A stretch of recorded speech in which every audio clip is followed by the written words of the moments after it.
सर्वमंगल मांगल्ये शिवे सर्वार्थ साधिके शरण्ये त्र्यंबके गौरी नारायणी नमोस्तुते। या देवी सर्वभूतेषु मातृरूपेण संस्थिता नमस्तस्यै नमस्तस्यै नमस्तस्यै नमो नमः। या देवी सर्वभूतेषु शक्तिरूपेण संस्थिता नमस्तस्यै नमस्तस्यै नमस्तस्यै नमो नमः। ओम नमो नारायणी। साधकांनो, तुमच्या लक्षात आलंच असेल की आज मी कशावर बोलणार आहे।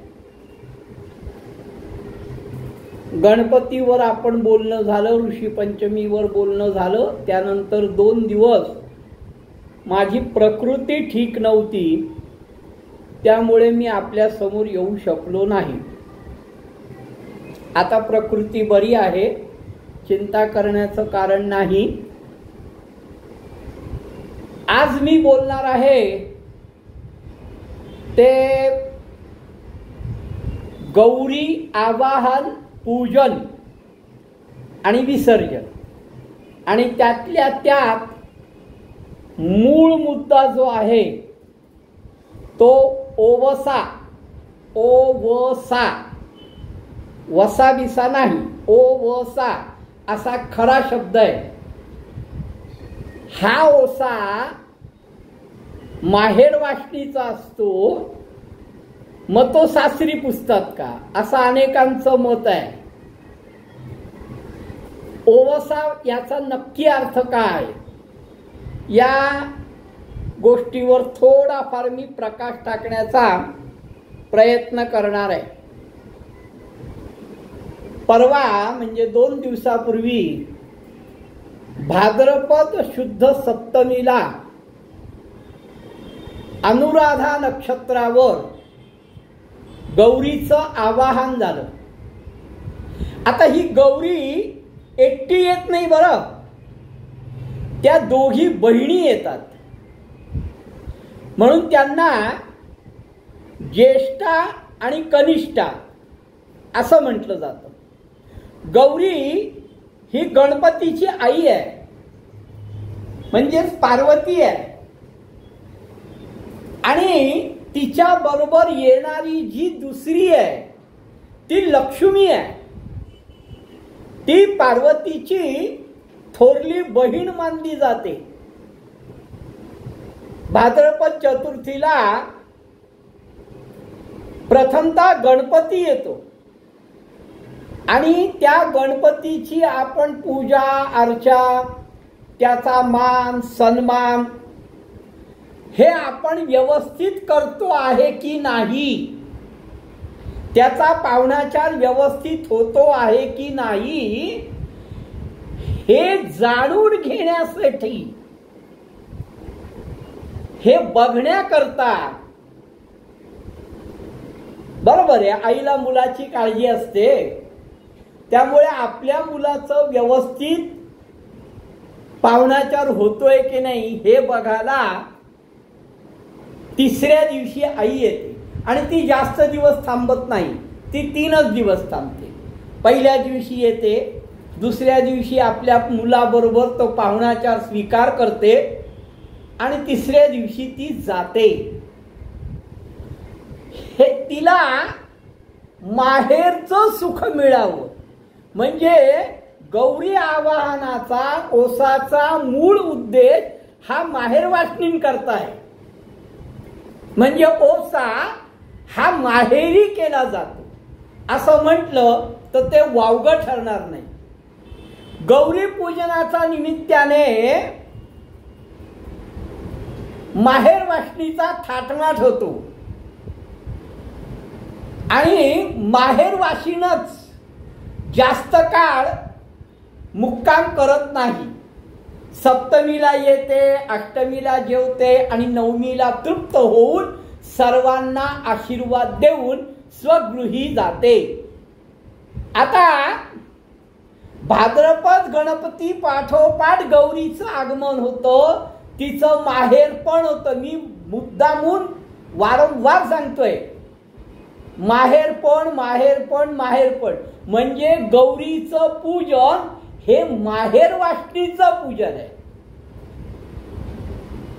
या दोघी बहिणी येतात, या दोघीही माहेर वासनी म्हणून येतात. या दोघीही माहेर वासनी म्हणून येतात. आता याच्यामध्ये अनेक शंका कुशंका असण्याची शक्यता दाट आहे. ही माहेरवासिनी येऊन आशीर्वाद देते.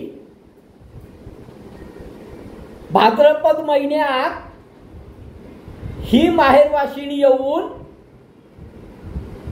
तुम्हा सर्वांना आशीर्वाद देते. माहेरवासिनीचंच हे व्रत आहे.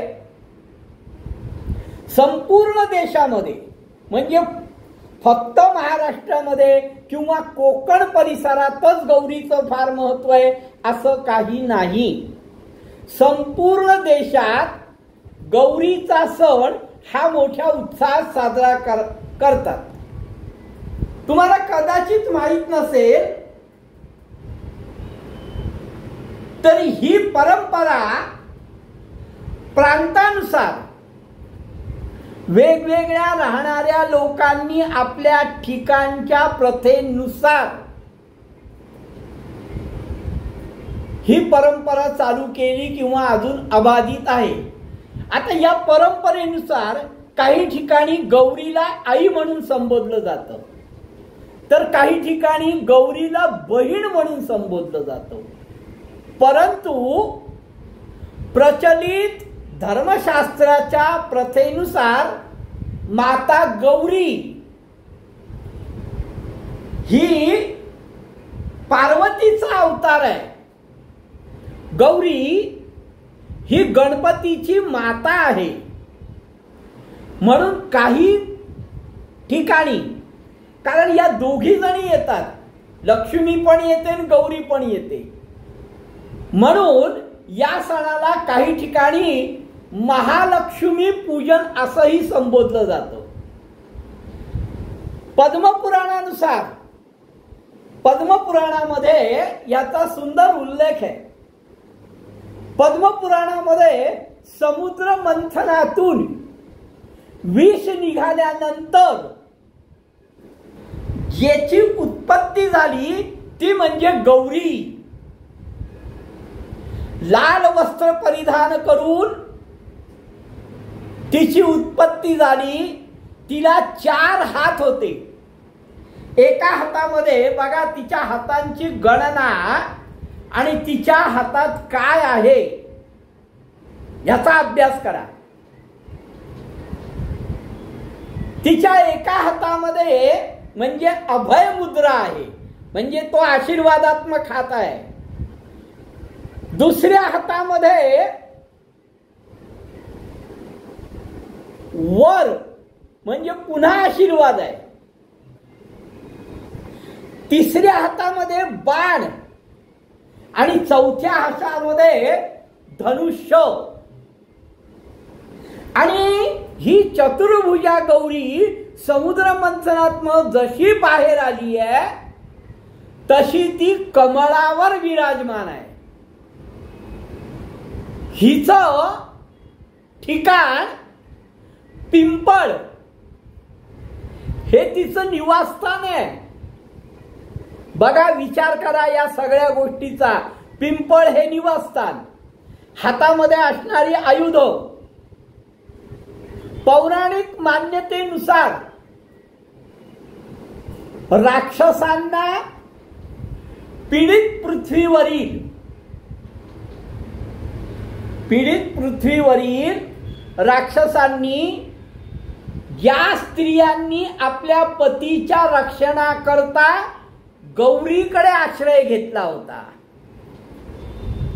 असं पुराण कथा सांगते.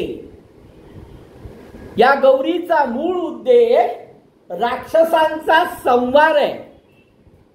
तर काही जण या दिवशी त्राटकाला महत्व देतात. अघोरी विद्येला महत्व देतात. जाऊ द्या, तो विषय जरा वेगळा आहे, त्याविषयी मी सविस्तर कधीतरी बोलेन. राक्षसांनी पीडित पृथ्वीवरील स्त्रियांनी आपल्या पतीच्या रक्षणासाठी गौरीकडे आश्रय घेतला. तेव्हा गौरीनी असुरांचा वध करून पृथ्वीवरील स्त्रियांचं शीलरक्षण केलं. त्यामुळे तिच्या प्रती कृतज्ञता व्यक्त करण्याचं हे व्रत आहे. गौरीच्या पूजेने दुःख दूर होतं, दुर्दैव नाहीसं होतं, दारिद्र्य दूर होतं आणि मन प्रसन्न होतं. आता मूळ मुद्दा मी ज्याविषयी बोलणार आहे असं तुम्हाला सांगितलं, तो म्हणजे माझा गौराईचा ओवसा. असा ओवसा हे एक सौभाग्याचं व्रत आहे. नव्या नवरीच्या माहेर वाटणीचा पहिला ओवसा हा महत्वाचा असतो. जाणून घ्या, ज्या घराघरात गौरीचं आवाहन झालं असेल, सोन पावलानी येणारी गौरी संपन्नता आणि सुबत्ता घेऊन येते. गौरीला गणपतीच्या आईच्या अर्थात पार्वती मातेच्या रूपात मानतात. ही माहेरवाशीण आहे. पुन्हा सांगतो, तिला घरात माहेरवाशिणीचं स्थान दिलं जातं. म्हणजे माझ्या दृष्टीने ओवसा ओवसा. आता ओवसाचा अर्थही सांगेन मी तुम्हाला, काळजी नका करू. ओवसा हा माहेर वाटणीचा केला जातो, सासूर वाटणीचा नाही, असं माझं मत आहे. कारण शास्त्र जे सांगतं त्या हिशोबाने माहेर वाटणीचं स्थान दिलं जातं, तिचं कौतुक केलं जातं, तिला छान खाऊ पिऊ घातलं जातं आणि तिचा मान सन्मान केला जातो. या गौरी पूजनातील एक महत्वाची जी प्रथा आहे ती म्हणजे हा ओवसा. कोकणात खास करून ही परंपरा आजही जपलेली आहे. नववधूंसाठी पहिला ओवसा फार महत्वाचा असतो. आता ओवसा म्हणजे नक्की काय हो? तर ओवसा म्हणजे ओवासणे. आता ओवासण्याचा सरळ अर्थ असा आहे ओवाळणे. म्हणजे ओवसा याचा अर्थ ओवाळणे. आता गौरीचा ओवसा करण्याची पद्धत पुरातन काळापासून सुरू आहे, आज झाली आहे अशातला भाग बिलकुल नाही. हे पुरातन काळापासून आहे. माहेर वाटणीचा ओवसा आहे. पुन्हा सांगतो मी, गौरीला ओवासणे हे एक सुवासिनीनी करावयाचे परम मंगल श्रेष्ठ तसे सौभाग्य आणि प्राचीन असं व्रत आहे.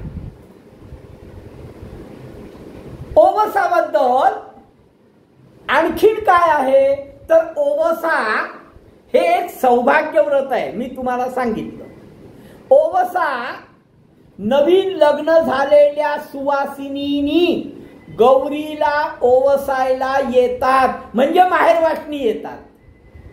पुन्हा इथे माहेरवाशीण हा महत्वाचा मुद्दा आहे.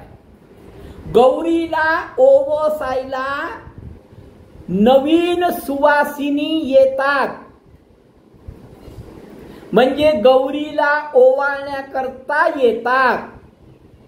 सोन्याचं मणिमंगळसूत्र, चांदीची जोडवी, खण, नारळ, तांदूळ, पानाचा विडा, सुपारी, हळकुंड, बदाम, अक्रोड, खारीक, 5 प्रकारची फळं, 5 प्रकारची मिठाई, 5 भोपळ्याची पानं, या सर्व वस्तू आता हे सगळ्या ठिकाणी होतं का हा एक संशोधनात्मक विषय आहे. कारण मुळात माहेरी ओवासणं होतं का सासरी ओवासणं होतं, इथूनच सुरुवात आहे. या सर्व वस्तू एका सुपामध्ये सजवायच्या आहे आणि हे सूप सजवून सुवासिनी ते गौरीभोवती 5 वेळा ओवाळते. माहेरवाशीन ते 5 वेळा ओवाळते.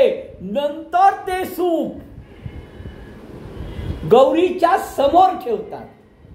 गौरीला नमस्कार करून आपल्या मनातील इच्छा सांगतात. ओवासायला आलेली माहेरवाशीण खणा नारळाने त्या माहेरवाशिणीची मग ओटी भरली जाते. तिने प्रथमतः त्या सुपात ज्या वस्तू आहे त्या सुपानी आपल्या माहेरच्या बसलेल्या गौरीला ओवासाचं म्हणजे ओवाळाचं, नंतर ते गौरी समोर ठेवायचं. नंतर त्या घरातल्या स्त्रीनी या नवीन आलेल्या नववधूला खणा नारळाने ओटी भरायची आणि तिचा मान सन्मान द्यायचा. आता मान सन्मान हा माहेरून मिळणार आहे, सासरून नाही. म्हणजे ओवासणं हा विधिवत विधी माहेरी होणार असं माझं मत आहे. शास्त्र सांगतं त्याप्रमाणे. काही ठिकाणी सुवासिनींच्या सुपामध्ये काही पैसे पण ठेवले जातात बरं का. आता पैसे का ठेवले जातात या मागची अनेक कारण मीमांसा असू शकते. कारण अलक्ष्मी आणि लक्ष्मी हाही भेद लक्षात घ्या. कारण हिचं स्थान पिंपळ आहे हेही लक्षात घ्या. पहिला ओसा हा खरा महत्वाचा असतो. गौरी म्हणजे आदिशक्ती. तिची खणा नारळाने ओटी भरून तिच्यासारखं सामर्थ्य आपल्या मुलीला म्हणजे माहेरवाशिणीला, पुन्हा इथे माहेरवाशिणी हा शब्द आहे, आपल्या मुलीला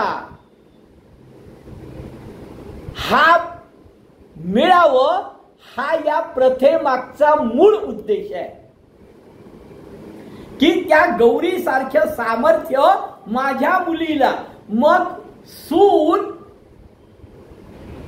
तिचा ओसा सासरी होणं, मग तिला माहेरवाशीण म्हणून ओवाळणार का, हा एक मूळ मुद्दा आहे.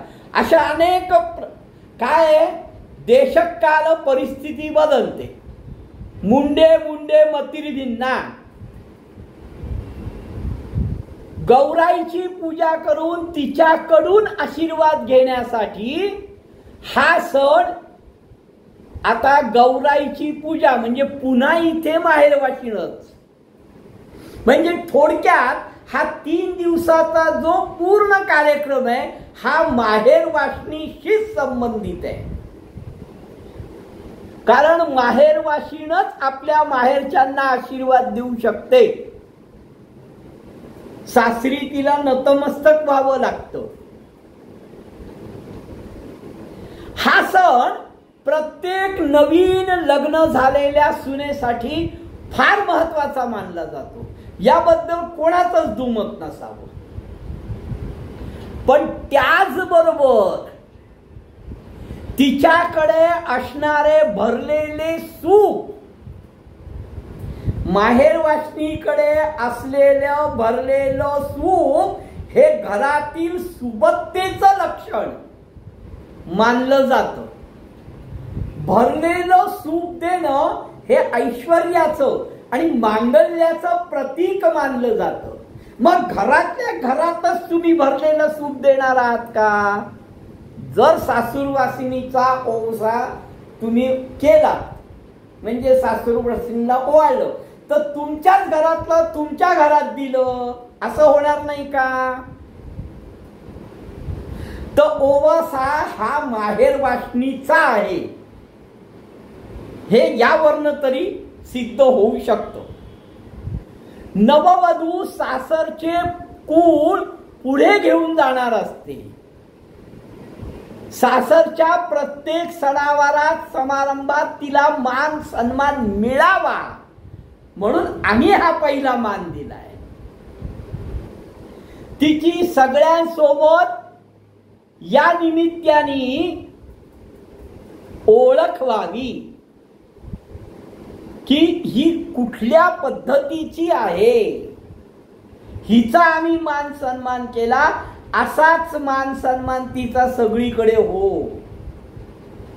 हा एक शुद्ध उद्देश आहे असं माझं वैयक्तिक मत आहे. पहिला ओसा नववधूंसाठी महत्वाचा असून माहेरी आणि सासरी दोन्ही ठिकाणी तिचा मान सन्मान व्हावा. आता ओशाचा सुपात काय ठेवायचं काय नाही हे तर मी तुम्हाला सांगितलं, पण हे सुद्धा मी ज्या ज्या वस्तू सांगितल्या या सगळ्या वस्तू कुळाचार आणि प्रांतानुसार बदलू शकतात. म्हणजे मी माझं नेहमीच जे वाक्य सांगतो, मुंडे मुंडे मतीर भिन्ना. जे सूप ओवशासाठी वापरलं जातं ते सूप कशापासून तयार व्हायला पाहिजे तर बांबू पासून तयार व्हायला पाहिजे. ते सूप बांबू पासून तयार झालेल्या सुपातच ओवासा करायचा असतो. ताटामध्ये परातीमध्ये ही तंत्रविद्या होऊ शकते. या प्रत्येक सुपाला दोरा गुंडाळणं अत्यंत आवश्यक असतं. त्याला हळदी कुंकू लावणं अत्यंत आवश्यक असतं. या काही काही प्रथेनुसार आणि परंपरेनुसार याच्यामध्ये रानभाज्या, तर त्या रानभाज्यांपेक्षा रानभाज्यांची पानं ठेवणं महत्वाचं आहे. 5 प्रकारची फळं सांगितली आहे, सौभाग्याचं लेणं सांगितलंय. आता भाज्या कुठल्या तर पावसाळ्यात उपलब्ध असणाऱ्या भाज्या त्यांची पानं, सुकामेवा, धान्य या सगळ्यांनी गौरीची ओटी भरली जाते. ती श्रीफळ म्हणजे नारळाने, खोबऱ्याच्या वाटीनी नाही. कुठे कुठे कोण कोण चुकतं ते बघा आणि का चुकतं याच्या मागचं कारण शोधा.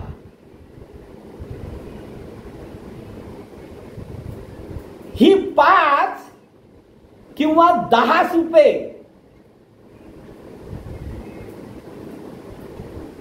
एक दोन नाही 5 किंवा 10 सुप गौरी पूजनाच्या दिवशी नववधू गौराईला माहेर वासनीला ओवाळून तिची पुन्हा भक्तिभावाने ओटी भरायची आहे.